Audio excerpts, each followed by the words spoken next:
நம்முடைய பலன் அவர் கரங்களிலே இருக்கிறது. அதை பெறாதபடிக்கு பிசாசானவன் தடுக்கவே முடியாது.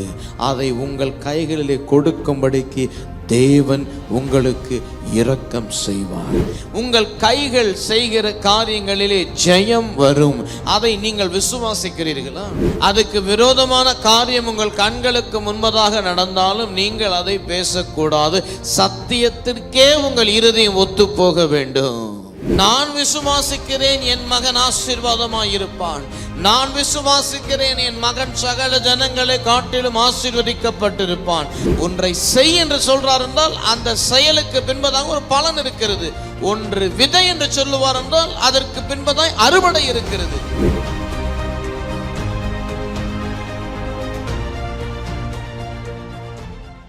இன்றைக்கு நாம் பார்க்க போகிற செய்தி மிக அற்புதமானது. ஹல்லேலூயா!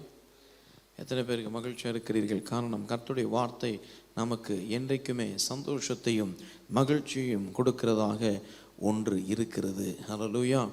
ஆமென். இன்றைக்கு செய்தி என்னவென்றால், கர்த்தர் உங்களுக்கு பலன் கொடுப்பார். ஆமென். The Lord is going to give you a reward. ஹல்லேலூயா! இன்றைக்கு செய்தியுடைய தலைப்பு அதுதான். எத்தனை பேர் விசுவாசிக்கிறீர்கள் கர்த்தர் உங்களுக்கு பலனை கொடுப்பார் என்று? உங்களுக்கு பலன் உண்டு. ஆனால் இன்றைக்கு கர்த்தர் சொல்லுகிறார், நீங்கள் விசுவாசிக்க வேண்டும். ஒன்று எதற்கென்றால் உங்களுக்கு பலன் வரப்போகிறது என்று. அநேகர் இன்றைக்கு விசுவாசிக்கிறதே இல்லை. அவங்க முயற்சி செய்கிறாங்க, ஆனால் அவங்க விசுவாசிக்கிறது இல்லை அவர்களுக்கு பலன் வரும் என்பது. ஆனால் நான் சொல்லுகிறேன், உங்களுக்கு பலன் வரும். உங்களுக்கு பலன் வர வேண்டும் என்பது தேவ சித்தமாய் இருக்கிறது. ஏனென்றால் அவர் உங்களுடைய பிரயாசங்களை பார்த்திருக்கிறார். அவர் உங்களுடைய கண்ணீரை கண்டிருக்கிறார். இரவெல்லாம் கண்ணீராய் இருந்தாலும் பகல் களிப்பாய் மாறும் என்று தேவனுடைய வார்த்தை சொல்லுகிறது. கர்த்தர் சொல்லுகிறார், உங்கள் பிரயாசங்களுக்கு ஒரு பலன் உண்டு. ஹல்லேலூயா! உங்களுடைய முயற்சிகளுக்கு ஒரு பலன் உண்டு. வேதம் சொல்லுகிறது, நிச்சயமாகவே முடிவு உண்டு. உன் நம்பிக்கை வீண் போகாது. அப்படி என்றால் என்ன? உன் பலன் உன்னிடத்தில் வந்து சேரும். அதுதான் அர்த்தம். நம்முடைய பலன் அவர் கரங்களிலே இருக்கிறது. அதை பெறாதபடிக்கு பிசாசானவன் தடுக்கவே முடியாது. அதை உங்கள் கைகளிலே கொடுக்கும்படிக்கு தேவன் உங்களுக்கு இரக்கம் செய்வார். ஹல்லேலூயா! You will receive your reward. Hallelujah! You will receive your reward. ஹல்லேலூயா! கர்த்தருடைய நாமம் மகிமைக்காக. ஆமென். கர்த்தர் எவ்வளவு ஒரு அற்புதமான ஒரு வார்த்தையை இன்றைக்கு வாக்குத்தத்தமாக சொல்லுகிறார். எபிரேயருக்கு எழுதின புஸ்தகம் 10ஆம் அதிகாரம் 35ஆம் வசனத்திற்கு நீங்கள் திருப்பிக் கொள்ளுங்கள். வேதத்தை நாம் வாசிப்போம். ஆகையால் மிகுந்த பலனுக்கேதுவான உங்கள் தைரியத்தை விட்டு விடாதிருங்கள். அல்லேலூயா! மிகுந்த பலனுக்கான உங்கள் தைரியத்தை. அப்படின்றால் என்ன?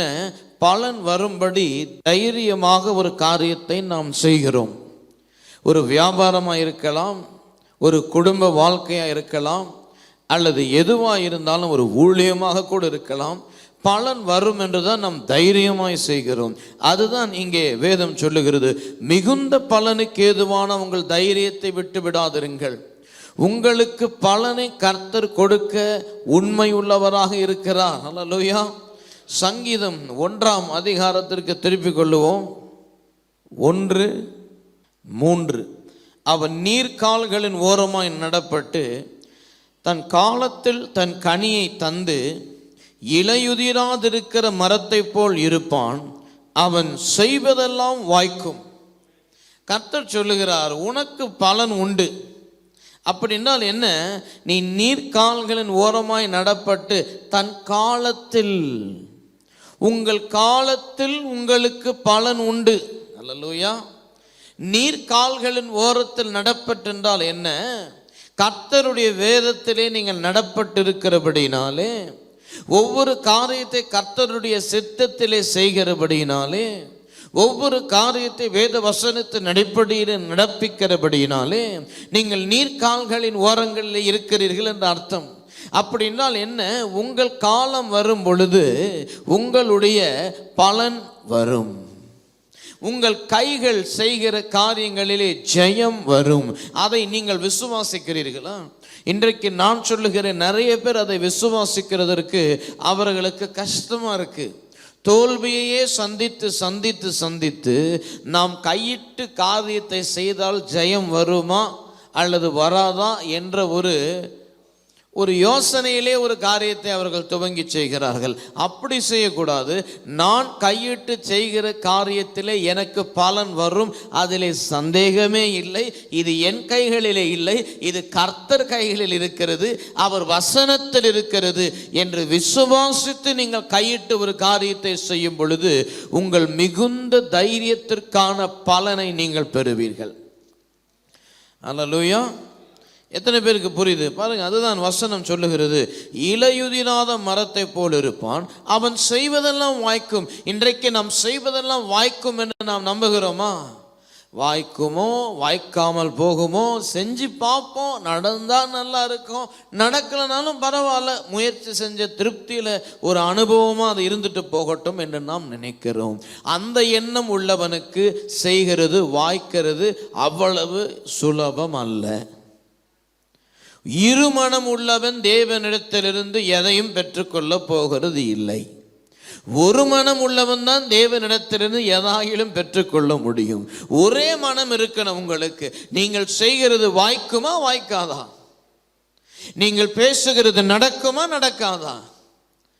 உங்களுடைய விசுவாசம் பெரிதா இருக்கிறபடினாலே உங்களுடைய, அதாவது எபிரேயர் 10:15 சொல்லுகிறதை போல, cast not away your confidence which has a great reward. பெரிய நம்பிக்கை வச்சிருக்கிறீங்க, அதற்குரிய பலன் நீங்கள் விசுவாசத்தின் நிமித்தம் உங்களுக்கு வருமா வராதா? நீங்கள் என்ன நம்புகிறீர்கள்? உங்கள் இருதயத்தின் நினைவு எப்படியோ அப்படியே. நீங்க எவ்வளவு முயற்சி போட்டாலும், நீங்க எவ்வளவு கஷ்டப்பட்டாலும், நீங்க நம்புறது வேற மாதிரி இருந்ததுன்னா அது நடக்க போகிறது இல்லை. நல்லா சொல்றது கவனிச்சுக்கோங்க பாருங்க, இது ரொம்ப ரொம்ப முக்கியமான காரியம். சத்தியம் இருதயத்தோடு இணைய வேண்டும். சத்தியம் இருதயத்தோடு ஒத்து போக வேண்டும். சத்தியம் இருதயத்தோடு ஒத்த வேஷம் தரிக்க வேண்டும். இந்த உலகத்தோடு நீங்கள் ஒத்த வேஷம் தரியாதீங்க, சத்தியத்தோடு நீங்கள் ஒத்த வேஷம் தரிக்க வேண்டும். சத்தியம் நீங்க செய்யறதெல்லாம் வாய்க்க உங்களுக்கு மிகுந்த பலன் உண்டாகும் என்று சொன்னதென்றால் நீங்கள் அதை அப்படியே நம்ப வேண்டும். அதற்கு விரோதமாக ஒரு வார்த்தை கூட நீங்க பேசக்கூடாது. அப்போ நம் மரண இருளின் பள்ளத்தாக்கில் நடந்து கொண்டு இருந்தாலும் என் நாவில் என்ன வர வேண்டும் என்றால், அவர் கோலும் அவர் தடியும் என்னை தேற்றும், நன்மையும் கிருபையும் என்னை பின்தொடரும், கர்த்தருடைய வீட்டில் நீடித்த நாட்கள் நிலைத்திருப்பேன், நான் செய்வதெல்லாம் வாய்க்கும், எனக்கு பலன் வரும், இந்த மரண இருளின் பள்ளத்தாக்கு எனக்கு ஒன்றும் செய்ய முடியாது. கொலோசியர் 1:13 எல்லாருக்கும் தெரிந்திருக்க வேண்டிய வசனம். இருளின் அதிகாரத்தினின்று நம்மை விடுதலையாக்கி தமது அன்பின் குமாரனுடைய ராஜ்யத்திற்கு உட்படுத்தினவருமாய் இருக்கிற பிதாவை ஸ்தோத்தரிக்கிறேன். அப்போ இருளின் அதிகாரத்தினின்று நம்மை நீங்களாக்கி குமாரனுடைய ராஜ்யத்திற்குள் நம்மை உட்படுத்துமாய் இருக்கிற பிதாவை ஸ்தோத்தரிக்கிறோம். அப்போ we have been transferred from one kingdom to another kingdom. So if the kingdom of darkness is going to come against you, if it is going to have a dominion against you, upon you, what you have to say or what you will say is very important. நீங்க என்ன சொல்றது என்பது ரொம்ப முக்கியம். சத்தியத்தை அறிந்த மனிதன் சத்தியத்தை பேசுவான். உங்களுக்கு தெரியாது, இவன்கிட்ட சத்தியத்தை பேசினா இவன் சரி வர மாட்டான், இவனை நல்லா திட்டினாதான் இவன் சரி வருவான், இவனை 2 போட்டாதான் சரி வருவான்ட்டு நீங்க உலக பிரகாரமா யோசிக்கலாம். ஆனா சத்தியத்தை பேச பேச பேச பேச உங்கள் வார்த்தைக்கு இருக்கிற வல்லமை காட்டிலும் பல ஆயிரம் மடங்கு தேவனுடைய வார்த்தையில வல்லமை இருக்கிறது. அந்த சத்தியம் உங்கள் மகளுடைய உள்ளத்தை ஒவ்வொரு முறை தாக்கி அந்த சத்துருவை அந்த உள்ளத்திலிருந்து நீக்கி அவர்கள் வாழ்க்கையிலே கனி கொடுக்கும்படி அது செய்யும். மத்தேயு 10:42 நாம் திருப்பிக் கொள்ளுவோம். சீஷன் என்னும் நாமத்தின் நிமித்தம் இந்த சிறியரில் ஒருவனுக்கு ஒரு கலசம் தண்ணீர் மாத்திரம் குடிக்க கொடுக்கிறவனுக்கும் தன் பலனை அடையாமற் போகான் என்று மெய்யாகவே உங்களுக்கு சொல்லுகிறான். வேதம் முழுவதும் நமக்கு சொல்லுகிறது என்ன தெரியுங்களா? நீங்கள் பலனை பெறுவீர்கள். ஒரு கலசம் தண்ணீரை கொடுத்தாலும் சீஷன் பாருங்க, சீஷன் என்னும் நாமத்தின் நிமித்தம் இந்த சிறியரில் ஒருவனுக்கு ஒரு கலசம் தண்ணீர், ஒரு கிளாஸ் தண்ணியை கொடுத்தாலும் உங்களுக்கு ரிவார்டு இருக்குன்றார் கர்த்தர். என் ராஜ்யத்தில் எல்லாவற்றுக்கும் ரிவார்டு இருக்கு. நீங்க ஏன் தண்ணி குடிக்கிறீங்க? சீஷன் என்று தான் நீங்க தண்ணி கொடுக்குறீங்க. என் ஊழியன் என்று தான் நீங்க தண்ணி கொடுக்குறீங்க. இடத்துல அற்புதமாக தேவன் சொன்னாரு, என் சகோதரர்களை என் சகோதரிகளை நீ சந்தித்தாயா? அவர்கள் கஷ்டப்பட்டு கொண்டிருக்கிற நேரத்தில் அவர்கள் துக்கம் விசாரித்தாயா? அவர்கள் சிறையில் இருந்த பொழுது அவர்களை போய் சந்தித்தாயா? அவர்கள் உடை இல்லாத பொழுது அவர்களுக்கு உடையை கொடுத்தாயா? உணவில்லாத பொழுது அவனுக்கு உணவை கொடுத்தாயா? அப்போ என் சகோதரன் என் சகோதரி என் சீஷனுக்கு நீ செய்யாதது எனக்கே செய்யாததை போல என்று சொல்லுகிறார். அப்ப தேவன் என்ன சொல்ல வருகிறார்? அவர் ராஜ்யத்திலே பலன் உண்டு.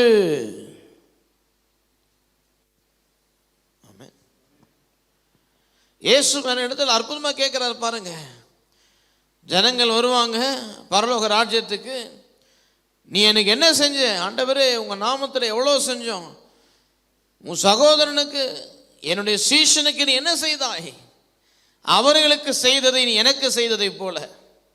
அப்ப என்ன பண்றார் பாருங்க, பலன் கொடுக்கிறவர் தான் அப்படிலாம் பேசுவாரு. ஒன்றை செய் என்று சொல்றார் என்றால் அந்த செயலுக்கு பின்பதாக ஒரு பலன் இருக்கிறது. ஒன்று விதை என்று சொல்லுவார் என்றால் அதற்கு பின்பதாக அறுவடை இருக்கிறது, இல்லையா? When we sow, we reap. We just don't sow for the reason of sowing. We sow because we are going to reap.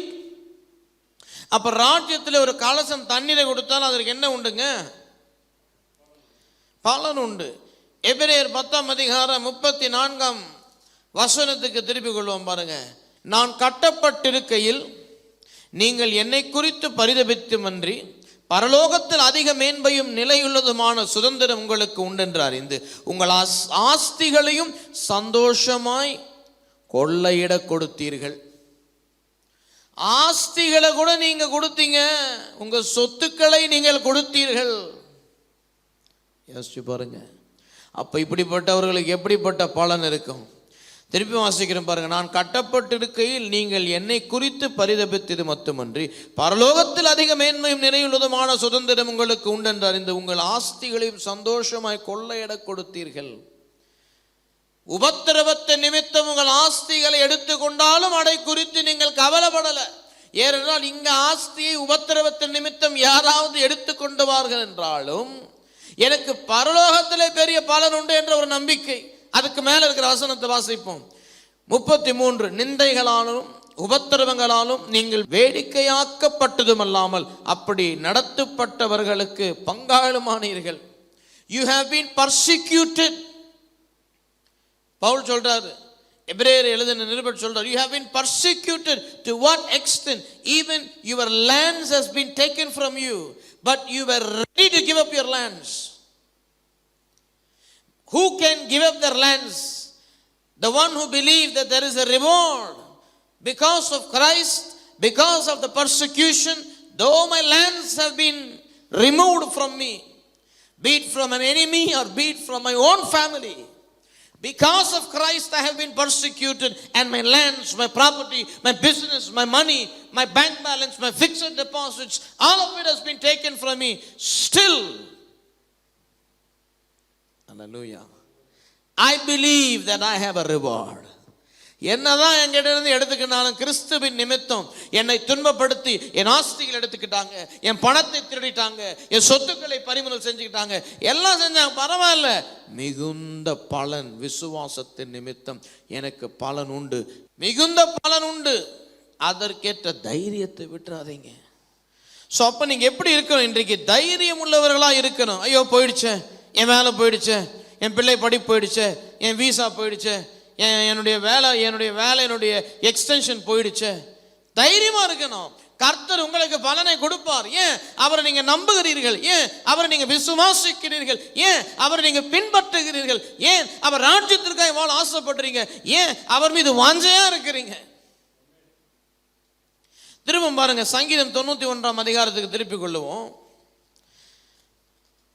சங்கீதம் 91 அதிகாரம், அற்புதமான ஒரு வசனம். இது மனப்பாடமா எல்லாரும் தெரிந்து வைத்துக் கொள்வதிலே தவறே கிடையாது. ஆமென். 14 வசனம் சொல்லுது பாருங்க, அவன் என்னிடத்தில் வாஞ்சையா இருக்கிறபடியால் அவனை விடுவிப்பேன், என் நாமத்தை அவன் அறிந்திருக்கிறபடியால் அவனை உயர்ந்த அடைக்கலத்திலே வைப்பேன். அவன் என் மீது வாஞ்சையா இருக்கிறபடியால் நான் அவனை விடுவிப்பேன். இதுதான் மிகுந்த தைரியத்திற்குரிய பலன். அவனை நாமத்தை அறிந்திருக்கிறபடியால் அவனை நான் உயர்ந்த அடைக்கலத்திலே வைப்பேன். அவன் என்னை நோக்கி கூப்பிடுவான், நான் அவனுக்கு மறுபுத்திர வரலச் செய்வேன். ஆபத்தில் நானே அவனோடு இருந்து அவனை தப்புவித்து அவனை கனப்படுத்தி நீடித்த நாட்களால் அவனை திருப்தியாக்கி என் ரட்சிப்பை அவனுக்கு காண்பிப்பேன். இதுதான் மிகுந்த தைரியத்திற்குரிய பலன் என்று சொல்லுகிறார் கர்த்தர். ஆபத்து நாட்களில் நீ கூப்பிடுவாய், அவர் ஆபத்து நேரத்தில் உன்னோடு கூட இருப்பார், உன்னை தப்புவிப்பார், உன்னை கனப்படுத்துவார், நீடித்த நாட்களுக்கு ரட்சிப்பை காண்பிப்பார், ஆயுளை கூட்டி கொடுப்பார். ஏன்? அவன் என் மீது வாஞ்சையாயிருக்கிறபடியால் அவனை நான் விடுவித்து அவன் என் நாமத்தை அறிந்திருக்கிறபடியால் அவனை நான் உயர்ந்த அடைக்கலத்திலே வைப்பேன்.